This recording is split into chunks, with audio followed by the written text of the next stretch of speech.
Hey, Mike, what's going on, man? Not too much, Brett. How you been? Good, man. We're sitting down here recording again. Yeah.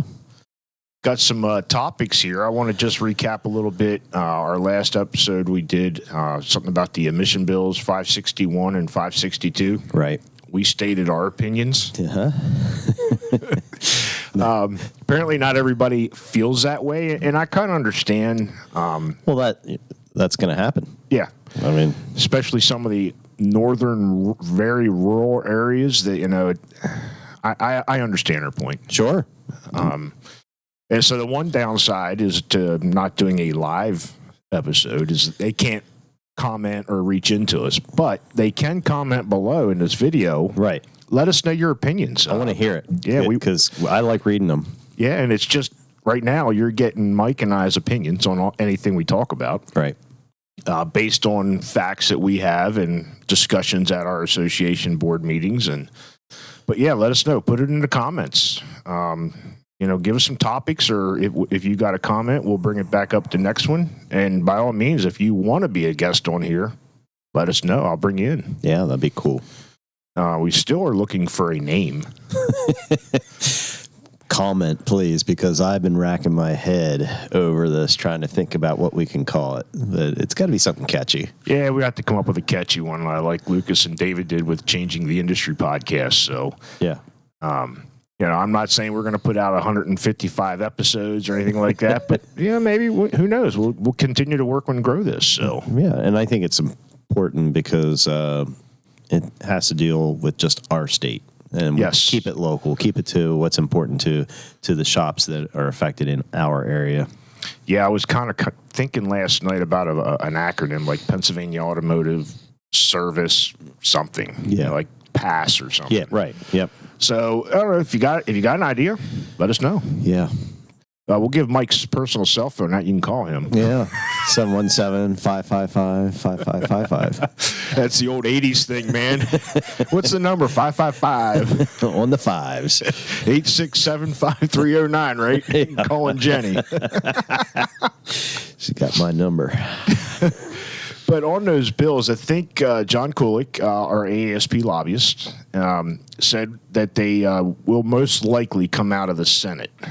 And we're going to try and hopefully continue our fight there to stop them at the House side. Right. From what he told us at our meeting the last time is that he feels that the House will definitely, even though it's a different House and we have a different governor, he feels the House will definitely reject them bills like they have in the past. Right. But I think it's important to know to get involved and contact your local legislators. Right. Let them know your thoughts. That's how things get done in Harrisburg is if, they hear from you and you're calling on behalf of the association, they understand the ASP has a broader band, and just get in contact with them. Yes. They're not scary. And we might hit on that with the event that I attended not long ago, but I'll talk about that. But your representatives and senators, they're not scary people. They're common people. They're regular people like you and I. They got elected to a job that their people in that area just said, they think they could do a good job. They do an everyday job. Yeah. I wouldn't want to do it. No, thank you. What's that? What was that? What's that Geico commercial? A guy walks in that attic. Nope. No, thank you. Yeah. Walks downstairs. So, I don't want any part of that job. So, get in touch with them. Let them know your thoughts on anything, because if they don't know, they're going to vote with how they vote. Yeah, if they don't hear any adversity to what's being proposed, they just think that it's okay. Yeah. So, you sometimes have to make some noise. Squeaky wheel gets the oil. Yeah, you're right. And that's one of the benefits right now that we're trying to promote to non-members and the membership, concluding that this is one of the benefits to being in an association is we have a voice at Harrisburg. We sure do. John has been with us for 35, 40 years. Yeah, a long time.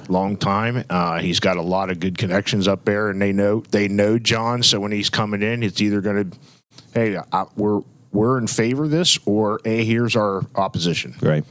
And that makes a difference. So get involved. And you had mentioned you were at, I saw your pictures, you were at a towing thing. Yeah.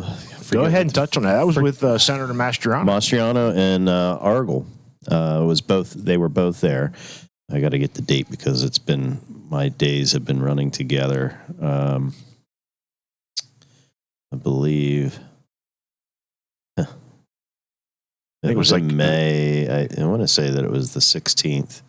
Yeah, I think it was the 16th. Senator Mastriano had an event at the state capitol, and he invited some towers to come to the event because he wanted to hit on the blue light law bill that he got passed, and also he wanted to discuss the new bill that he's proposing, and that's the slow down, move over signs. They want to put a face to those signs. So any first responder, tow operator, anybody that's been struck and killed along the roadway.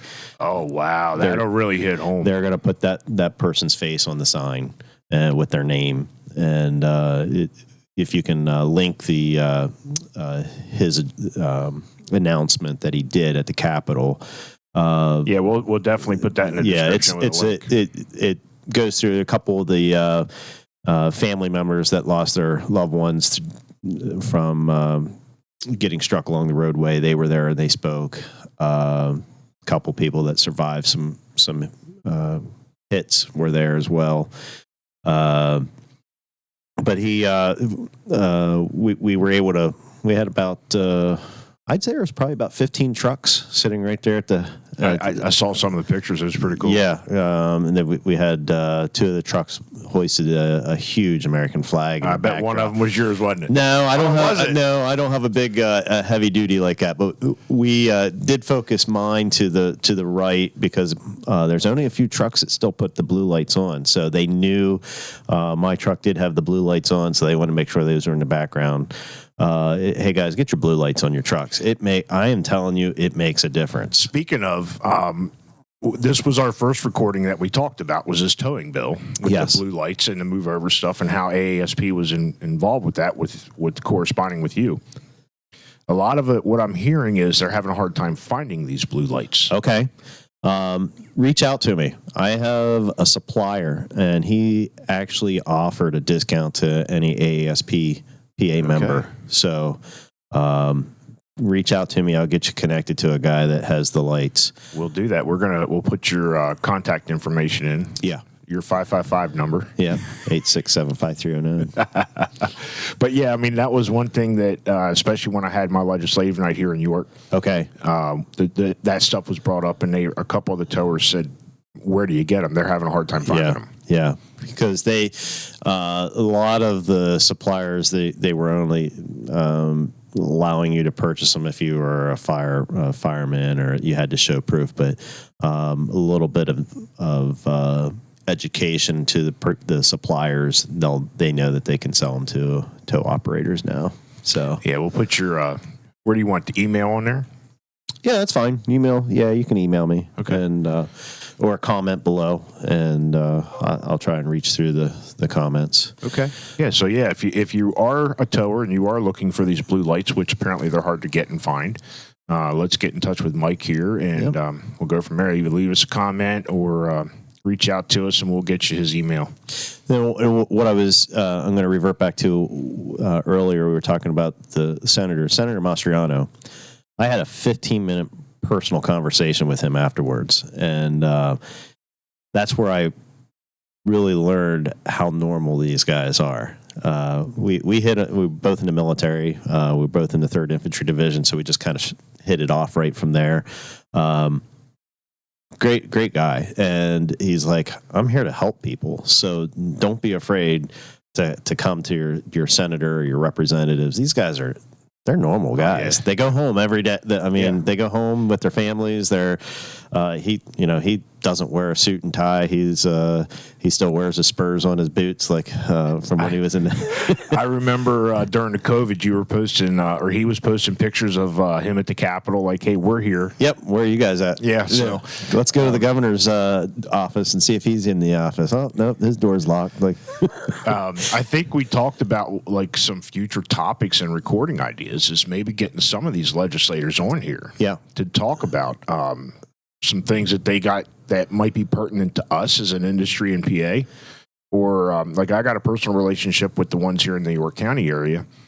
I just talk about the importance of having a legislative night to get to know them like that, and then they get to know you. Yes, and it makes that door a lot easier to open and less afraid to walk through. You're right. Yep. So I think that wouldn't be a bad idea. Plus, be a boost to us. So any of our chapter presidents out there, take listen to this. Reach out to your representatives and your senators, and pick a night and have a open night for shop owners to come and let them hear what your struggles are. What not just, don't let it just be a session where you complain, a complaint session. Give them what's been good and what's been bad. Yeah, and it's we've fortunately Chapter 8 down here in York and Adams County, we've had legislative nights for going on probably 20 years. The rapport with the legislators have been awesome. Yeah, that's great. And we just did one here in May, and I had 6 representatives there, or 5 representatives and Senator Kristen Phillips Hill. Wow. And most of them were the first time they were ever at one of these because they were new into the legislation. Yep. Or they've never been able to attend. So, and it was a great night. We talked about some pertinent stuff that is important to us that we're trying to go. But it was a good discussion because they learned a lot from us about some of the bills and stuff that are being introduced, and especially they have no clue about the automotive industry. No, and their eyes get opened up. Yeah, and they had a lot of questions, and they left there with a different, I think, vision of what our industry's like. So get involved, talk to your legislators. Don't be afraid to ask them, like Mike said. But speaking of, one of the things that we did touch on that night was the mechanics lien bill that we've been trying to get traction and stuff on, and I printed off some highlights here of what John Kulik said. So basically, I think right now there is no technical way for a shop to get compensation for a repair on a vehicle that was left on their lot other than the abandoned vehicle process. Yeah. And that's not even beneficial to the person that maybe spent $1,000 fixing the vehicle, and then the person just decides, I'm not picking it up now. Yeah. So. And the other way, I think it's called a court-ordered title. Mm-hmm. And I'm trying to go through that process right now. And let me tell you, if we can get a mechanics lien bill passed, it would be a heck of a lot easier than going through some of that. It should be so simple. And I understand there's a lot of logistics to, who owns the vehicle. If it's just not just the owner, there's a bank involved, a lien holder, or whatever the case might be. But it has to be easier. And yeah. I just wish that let's get it done. And if you want to look over some of this, it still will be a little bit of a time-consuming process. Of course, anything regulation, stuff like that's going to be a time-consuming process because I think you got to give the actual owner some due diligent time. Mm-hmm. But the vehicle owner brings the shop in for service and agrees to the repairs. That's important. Yeah, they have to agree, and you better have record of it that they've agreed to those repairs. Either it's a recorded phone call. Some of the new management systems are using text message or signed approval. Yep. And then once the repairs are completed, the owner fails to pick up and pay for the vehicle. So step 3 there, he's saying after 30 days, the shop may file an application with the district justice to start this process. But it's going to go through the magisterial district justice. Mm-hmm. And I think if you look over it, I think it's a matter of probably less than 60 days to get a lien placed on that vehicle and try and get compensated for it. That's not bad. No, I mean, how long? I mean, you deal with abandoned vehicles, right? Abandoned vehicles can take months. Yeah, and this court order title can take months. Yeah, and it's a heck of a process. So if we can get this, and we are going to do a separate recording once we know where we're going to be standing with this bill, because it is getting, I think it is looking to get introduced into the Senate. It's going to be SB 1213. And once we have more information on, or confirmation on this process of how it's going to proceed through the Senate and maybe the House, we'll do another recording with John and whoever to talk about it. Right. But we just want to let you be aware that we have been working on something, and it's gotten a lot more traction than it has in the past. I've been working on it for a long time. And being in the association, you realize what all the steps that are required and who all gets involved and the behind the scenes things that you don't think of. But there's a lot of irons in this yes fire because and there are other states that have it, and I think some of the copy what they're doing is some of the wording from these other states that have something similar in place. Yeah, and I think that was an issue too because Pennsylvania is a commonwealth, yes. and that was a big issue with the lien companies, I believe, is because the rules are different with commonwealths compared to other states. So even though we modeled it after a different or others from other states, we couldn't transfer it directly because we are a commonwealth. And I'm not well rehearsed on all what's required. I think John would be able to explain that better. And again, this is one of the big benefits that you have as a member of this association, is that this is some of the stuff that we talk about. We've also heard rumors of not only the emission exemption, which is already has bills in place getting ready to come out, but they're also looking to do away with safety inspections for the first 2 years of the vehicle's life. Again, we're going to state our own opinions. If you have an opinion on that, please put it in the comments. Yeah, let's hear it. Because we need to know the good and the bad and the ugly. Yeah, and I mean, this is the association is member driven, so it's your voices that matter. That's correct. Kind of like going to the polls. Your voice matters. Yep. So what would your thought if something like that would come about? I know your overall opinion of the safety program, but if they take it out for 2 years.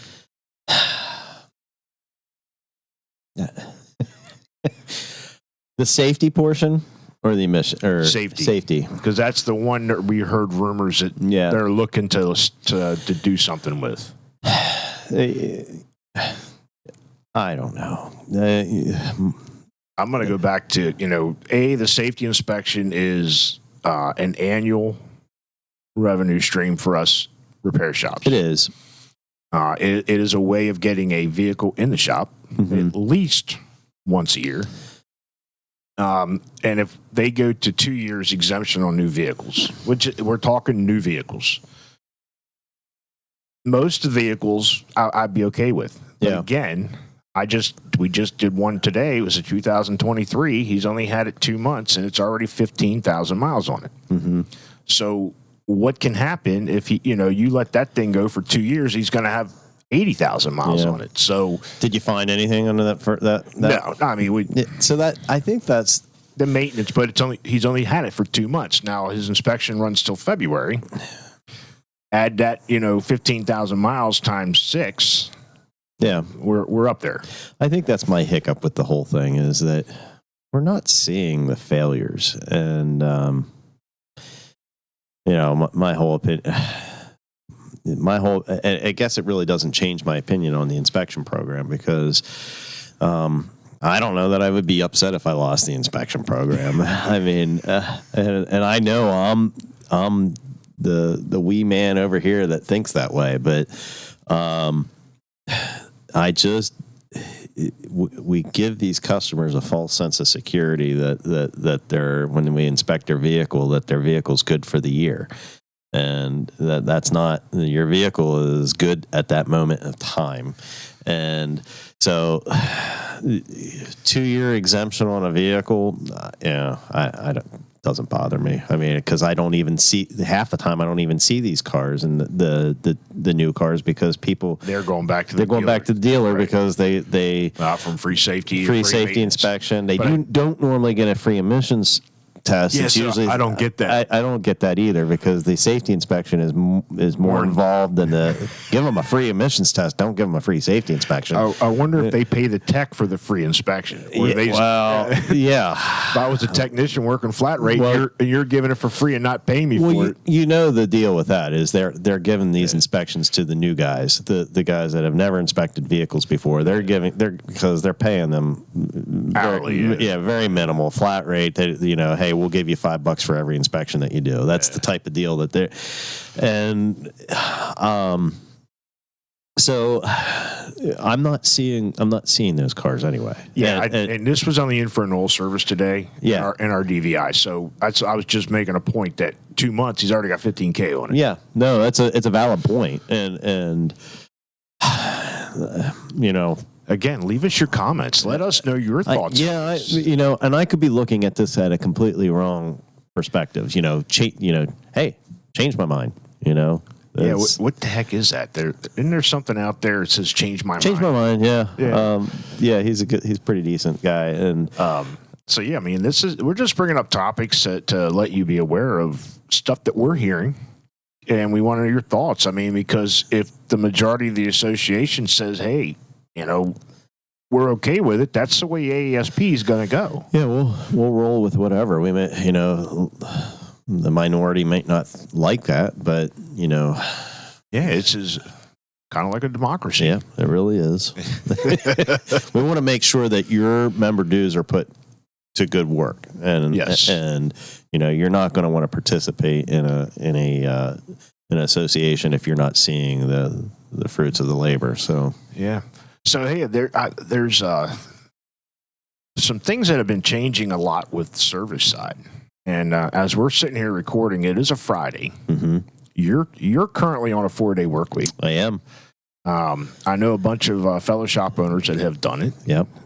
We're actually doing it in July. I'm starting to see a trend with the 4-day work week. Mm-hmm. I mean, how has it been with your staff? Staff love it, and I can see why. They know they're getting an extra day. They need that extra day.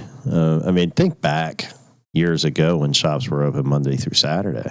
The dealerships are open on Sundays too. Yeah. Why? And it was difficult for to get mechanics because they didn't want to work on a Saturday. No. They didn't want to work on holidays. They didn't want to. So we're at a point now that the attrition rate for mechanics is through the roof. I mean, we're not seeing for every mechanic that we're losing. We're not gaining a mechanic out of school. So we don't have the people coming in to replace the ones that are aging out. No, I think it's 15,000 to 1. They're losing 15,000 mechanics to one mechanic that they get. That's so we're at a shortage. So we got to do things to encourage the guys that we do have to keep them working, keep them happy, and attract the next ones. Yeah. So working 4 10-hour days, my guys. They had no issues. They're like, you mean I get to get Friday off? Friday, Saturday, Sunday? Yeah, why not? And then we rolled that in with Memorial Day weekend. They got Friday, Saturday, Sunday, Monday off. So I started that the last year or two that I closed those Fridays because I'm like, you know what? I go camping. And it was always a pain in the butt. Either Thursday night I'd go drop the camper, come back home on Friday because I didn't want to go up on a Friday night and set up in the dark. Right. Nope. Nobody wants to do that. Last year I'm like, you know what? Hell with it. I'm closing Friday with Labor Day and Friday Memorial Day, 4-day work week. Yep. So it went way too fast. It always does. But no, we're in my area, we've had a bunch of other shops that have gone to the 4-day. They look at it and like, well, you're doing it. Why can't I do it? Yeah. And you're going to have some customers that are going to be like, hey, Friday's the only day I get off. That's the only day I can get my car worked on. well, so you get a day off, but we can't get a day off. So, they'll come to terms with it eventually, because if they trust you enough as a repair shop, you're not going to lose them. You're not going to lose them. You'll find a way to make it work for them. Yes. Like I have one that I put it out on my Facebook that, hey, our new hours. And he said, well, that's, Fridays are my only day. I said, well, we'll make something work one way or the other. Now, one of the other shops in our area, he went to it last month, and we had talked a little bit, and he said, well, you got to go Tuesday to Friday. So then that Friday, if any of my customers, I'll send them to you. And that Monday, your customers can come to me. I'm like, I already made the decision. Why don't you go to Tuesday to Friday? That was, I tell you, that's your biggest decision that you have to make when you decide to go to the 4-day week is, do I take Monday off or I take Friday off? And I left it up to my employees. Yep. And I said, what's your opinion? Would you rather have Monday off or would you rather have Friday off? And they were like, without a doubt, they said Friday. Friday. And I don't know the reason for that. I think either way, it's a 3-day weekend, but it's that Friday, everybody that has something they want to do on a Friday night. And I think you look forward to the end of the week. Yeah. Everybody dreads a Monday. And if it's not Monday, then you're dreading a Tuesday. Yeah. So I don't think it really matters. I think getting done early in the week is what you look forward to. Now, have you lost, because that's, I'm still old school thinking Monday to Friday. That's the way I've always been brought up. It's the way I always thought. Have you found that any, like your emergency stuff? I mean, to me, it's just like, okay, we're going to have an emergency number anyhow. And it would be the same if it was Saturday, Sunday. We'll deal with it on Monday. Yeah. And now you just got one extra day. Has that affected you? I don't believe so. I mean, I started this in, I think February was my first, February 1st, or in that time frame was our first time that we started it this year. I don't know that I have enough of data on that to know, but it seems like everybody, when you tell them that you're closed on Fridays, it's like, okay. Yeah. I mean, they're not like, oh, who closes on a Friday? I mean, I haven't gotten that question. I've mentioned it to a few of my customers. Say, hey, this is what we're thinking of doing. They're like, I don't blame you. I wish our company did. So, and to say, I have a lot of customers that say, good for you. Yeah. They're like, that's, I bet you, and they always say, I bet your employees like that, don't they? Yep. And I think they look at it as that I'm treating my employees really well. And that, if my employees are being treated well, they know that their car is going to be treated well. Yeah. So I don't know if that correlates or not. As a business owner, the only thing you're going to have to make sure, and this is I've been stressing to my staff, is the productivity and the output has got to be the same or better than a 5-day work week. So, your key performance indicators, you got to look at those. So if you were doing 5 days a week, that can't change. When you go to 4 days, you got to keep it looking at that. So it's got to either remain the same or get better. Get better. And for what, we're still coming out of the effects of COVID. I hate saying that, but we're seeing a trend upward finally. So I don't know. I can't. So much has changed. Yeah, we were talking about this at the board meeting. As a Christian, we have a BC and an AD.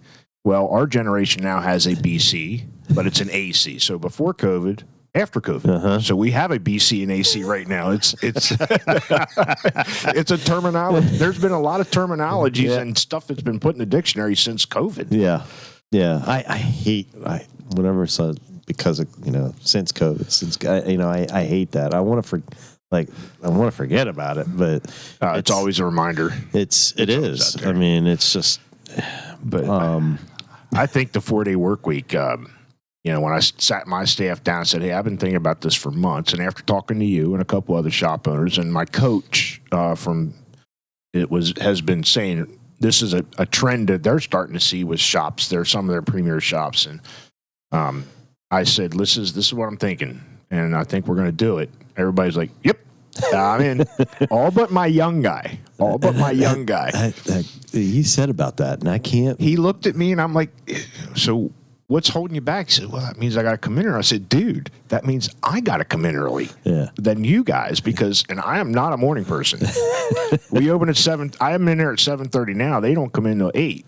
Now they have to be there at 7:30. And I'm like, that means I got to be here at 7. Yeah.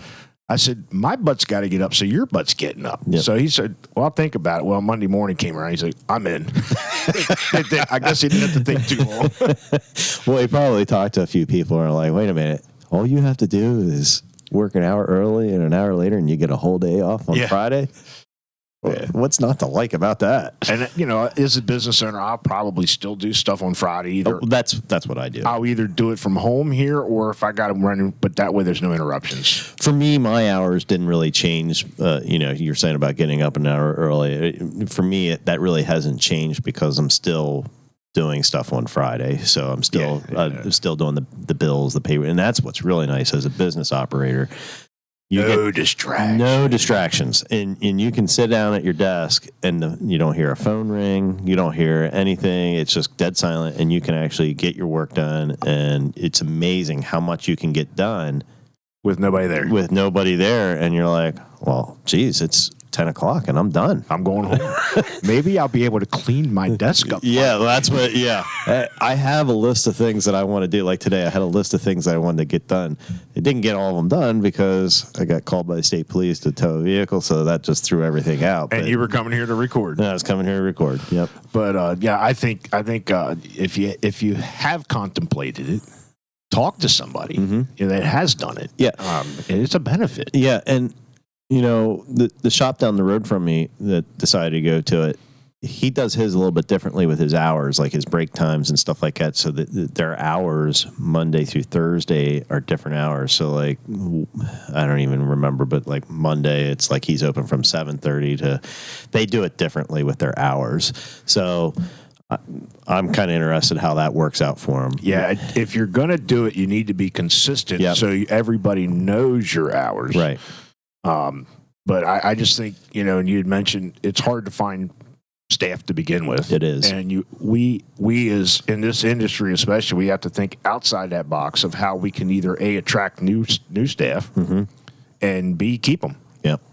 And it takes a lot of stuff. Now, last year I closed the week of July 4th, and it was kind of out of necessity, but it was like that middle of the year break. So that is going to be a staple. So that's when we're actually going to start, is coming out of that July 4th break. That next Monday will be our first 4-day work week. So we'll see how it goes. We're going to test the waters. But I wanted to bring that up because I knew. Yeah, good for you. I mean, some shops have talked about it. Some have done it. So if you're thinking about it, just do it. Don't dip your toe. Yeah, just like if you have it in the back of your head, there's probably something that's telling you not to do it. Just disregard that, because your feelings or what you have, what you're thinking is like just put that out. Just go with it. I mean, the weather outside today, it's warm, it's beautiful out. Mm-hmm. What I could be doing better here than I could at the shop. I was like, oh yeah, it's gonna be. And I actually, before I left here to come today to record this, I told my CSR, I said, I messed up this morning on a pre-scheduled appointment. I said, but look from July 10th on, anything that we have set for Friday, we need to call them. I said, after I handed the pre-scheduled appointment to them, actually pre-scheduled reservation. It's not an appointment anymore. It's a reservation. I was like, oh crap, we're going to be closed on Fridays. Yeah. It's going to have to be able to get your mind around it. It's a training thing. It really is. So I have her working on that. I said, most of them probably will forget they had a pre-scheduled reservation for them dates anyhow, but maybe it'll be a reminder. Yeah. That's another thing we've done. I've been doing that for a long time. Setting up pre-appointments. Yeah. So it wouldn't be, that's another thing you really need to think about is an exit reservation. Exit reservation, yep. I do it mainly with inspections, oil services, or if we recommend like a tire or something that I'm giving them.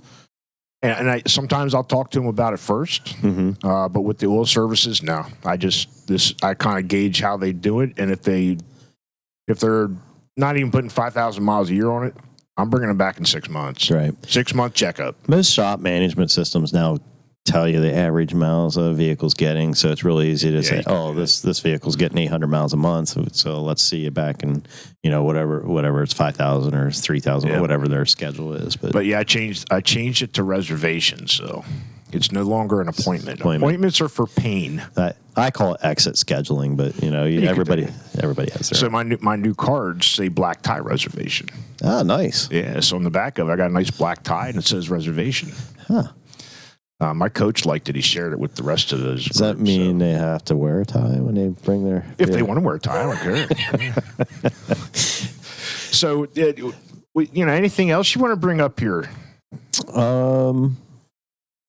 I think. Oh, no, I did bring something here. We should probably talk about tools or something. Yeah, we got this event coming up here, so I'm gonna pop it back up here. So, tools. Yep. Going to be in October 20th to 22nd, Kalahari. And we are making some headway with this. We have a lot of stuff set. We got some training classes, a lot of training classes. This is amazing to me that the amount of trainers that have say, hey, I want to come. I want to be a part of this. And right now, we don't have room to put them all. We did scramble. I thought you said that you were putting easy ups out in the parking lot for the training. if Kalahari wants to charge us per hour on that. But save that date up to Kalahari and the Poconos. So we are making a lot of traction on that. And, we had 24 seminar slots, and we filled those rather quickly. That's crazy. So we were trying to get more room from the Kalahari. I think we were able to accumulate one more, so we have 28 seminar slots, ranging from diesel, technical training. I think we're hoping one of them comes in with the ADAS. We got collision, management, service advisor, phone skills, and I think we're looking. There might be a succession class, so we have the gambit covered. So we got some top-notch people coming in: Cecil Bullard, the Institute, Rick White, 180 Biz. I think Brendan Steckler's coming in on the technical side from CTI. Great. We have the Changing the Industry podcast will be there. So we've got a very good event. So you definitely got to be there. It's great. That's awesome. I just wish we could get some of the towing companies out there for towing training. Yeah, if we could. I mean, next year, guys, we're probably out of room for you this year, but we did reach out to a couple, but I think there was some scheduling conflicts or something. But keep us in mind for next year. Yes, if this turns out to be the way it is, and it's going to continue to grow, we're going to definitely grow the event. Okay. I know the vendor area. We've got limited space left in there, so we've done well with that. We're going to have some stuff going on, so you can come up and enjoy it with your families. Because this was the idea of going there. Not just the technicians and whatever going. Bring your families, enjoy it. Yep. Let them enjoy it. This is probably going to be our last year at Kalahari. We'll probably switch it up next year, maybe. It's a possibility. Yeah, very good possibility. So I guess it depends if this goes really well. Yeah. And people want to go back, well, maybe we'll go back. Yeah. And right now, I think there is a room block. I think it's $225 a night, which if you get in on the room block pricing with the ASP, it's actually not bad. Yeah. Is that with $225? Is that just a single bed, or what is that? I think that's the standard room, either two queens or a king, one or the other. I forget, but it includes the 4 passes for the water park. So definitely get on the room block. Yeah. We already had somebody call from Jersey. He heard about it and he wanted to book. He booked his rooms. We do not discriminate across state lines. No. So New York, Ohio, West Virginia, wherever Maryland, you from, Delaware, you're welcome. Connecticut, Rhode Island, bring them all. Yeah. So that's we're looking forward to that, and we're working hard to get that scheduled. So Friday afternoon seminars, Friday night welcome reception vendor area. Saturday morning seminars, we got some great keynote speakers. PJ Leslie's going to be one from Tech Metric. Great. And we're waiting to solidify the Sunday morning one, so I'm not going to announce if it's a yay or nay. Okay. I'll just tell you if it is a yay, it will definitely be worth your while. Well, you're throwing a little teaser out there, aren't you? Yeah. Now we might do something Saturday evening. We don't have a dinner planned, but we might do a discussion panel for those that don't have family and whatnot. We might have a discussion which will be hosted by Lucas Underwood from the Changing the Industry podcast. So working on the details on that. Okay, good. So, and you'll be out there by Sunday lunch. So. Yeah, we changed that this year. We used to do it all the way through Sunday afternoon. Oh, yeah. People would leave in the afternoon. Yeah, and it makes and then that was based off of recommendations from the comment cards, if I remember correctly. Okay. Shorten up the Sunday. So we're listening. You know, we'll take your ideas, and if that's what you guys desire, and it makes sense to me. You want to get out of there and spend the rest of the weekend that you have. Now, you are closed on a Friday, so it doesn't affect you and your staff. But those people that are not, what is your description of closing a shop down for a training day and taking your whole staff? Well, that was part of the reason why I did do that was one of the stipulations that I told the guys, excuse me, that if there was going to be training, it would be on a Friday. If we decided to have like a shop meeting or do a training, that we would, but I would have plenty of they'd have ample time to know about that so that they could plan for it. Right. And it wasn't going to be, once a month. It might be every other month or whatever, twice a year. And I definitely highly recommend you pay them for that day for the training. Yep. But there are shops out there like, I am not closing my shop down a day to go to training. And I'm telling you what, if you offer that to your staff, they're going to love it. Yeah. Because not only that's another benefit, you're showing interest in their growth. Yeah. And it's huge. Yeah. They're like, oh, it's an investment in me? Yeah, why not? Yeah. And I know we've done it. Now, last year, I think, was the first time we've actually shut the shop down entirely, and I took the whole staff down to ASTE in North Carolina in September.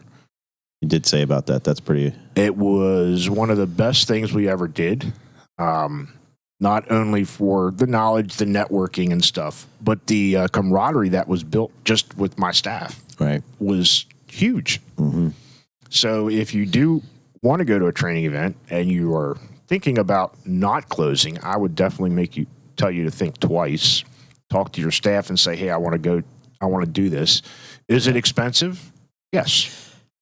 But what isn't? What isn't? I was going to say, can you put a price on the education that your guy, if there was one piece of information out of that weekend training seminar that helped you fix a car faster, more efficiently. Yes. Isn't that worth it? It's worth it.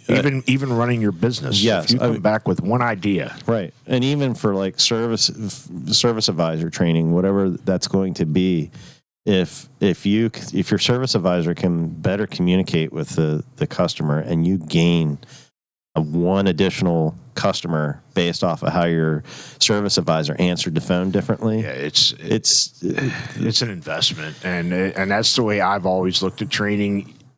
They don't always want to go, especially so most technical trainings, if you don't know, is usually on an evening. Yeah. So not only do they work all day, now they got to go sit in a 3 or 4 hour class on an evening, and they're sometimes not paying attention because they're usually talking or doing that stuff. They just fed me this big meal, pizza, and but like you said, if they come back with just one tidbit that helps make their job easier and more efficient, that makes a happy customer. It makes a happy boss. And means the technician may get paid a little bit more. Yeah, because what used to take them an hour only takes them 15 minutes, and they're like, "Oh, I wish I would have known this sooner." Or, why didn't Well, that was kind of funny. It leads right into this. Guy brought this to our board meeting, and this was a note that he found somewhere about 2018 and up GM Equinoxes. So when replacing the rear brake pads, empty the reservoir first, or the BCM are being broken to the excessive fluid. That's nuts. So I don't know if this was in an actual service bulletin or if this was on one of the tech links out there that somebody found, but this is this is some of the stuff that you get you by networking. Apparently, this must be with electronic parking brake. Yes. Because it's saying whenever you retract the, so obviously it's electronic brake calipers. How many of you fixed from do-it-yourselfers with electronic brakes? It's funny because you'll have Hondas especially. Got guys will be like, "Oh, I'll put the brake pads on myself. I'll do that myself." Oh, okay. I don't say anything Till they come back. like, "Hey, I couldn't push that piston back for nothing. That needs new calipers." Until you tell them now you need more than that. How much pressure did you put on it? Yeah. But I mean, this is some information that just gets passed around by networking with other shops. So get involved. Yeah, this is if one guy sees this and it's funny how these things will stick in your head. Like, I seem to remember something about this, and then there it is. I remember now. I gotta suck out the brake fluid before you push it back. Yeah, that's. But the one thing I wanted to bring up before we finish up here. Yeah, we're gonna try and do an episode on this. Is the Consumer Right to Repair Act, which is federal. Uh-huh. And the Auto Care Alliance Association and I actually, from our Napa, you can go on, if you're a Napa Auto Care Center, you go on your member portal and you can actually get these hanger cards and put them in your customers' cars, let them know. Basically what it is they scan this QR code and they can go to the site to sign a petition. Yep. We just discussed this with our business development group about that.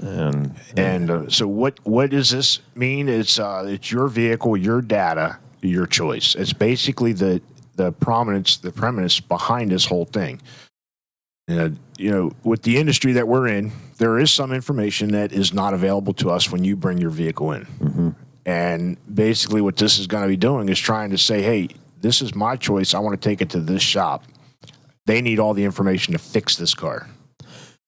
They what a lot of consumers don't understand is that these manufacturers are starting to go to the idea that you are borrowing the vehicle from the manufacturer. That vehicle is not yours. That is General Motors' vehicle. My favorite one is BMW with their subscription-based components. You can't have heated seats unless you pay a monthly fee or a yearly fee for heated seats. It's on your vehicle, but we're not turning it on unless you pay a subscription for it. Chrysler did that with that lockout.